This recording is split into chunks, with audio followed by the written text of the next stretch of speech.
নজর রাখবো পরবর্তী সংবাদে।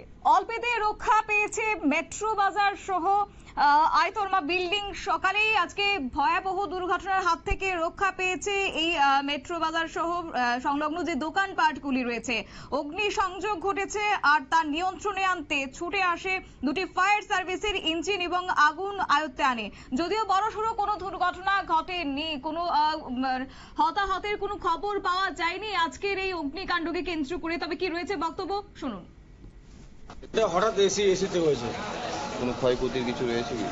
ক্ষয়ক্ষতি আমাদের অত কিছু হয়নি, আমরা সবসময় মানে আগুনটাকে কন্ট্রোল করে দিয়েছি। এসির মানে বিল্ডিংয়ে কোনো কিছু হয়নি, এসির একটা মিস্টেক করা হয়েছে, সেখান থেকে ধোঁয়া বেরিয়েছিল, তো আমরা অটোমেটিক মানে ফায়ার যে সিস্টেম আছে হয়। আপনারা শুনলেন স্থানীয়দের বক্তব্য এবং তারা জানিয়েছেন যে এই ঘটনাটি প্রত্যক্ষ করতে পেরেই দমকল বাহিনীর কর্মীদেরকে তারা খবর দিয়েছে এবং ঘটনাস্থলে এসেছে দুটি ফায়ার সার্ভিসের ইঞ্জিন এবং তারপরেই আগুন আয়ত্তে এসেছে। নিয়ে নিচ্ছে ছোট্ট একটি বিজ্ঞাপন বিরতির সঙ্গে থাকুন।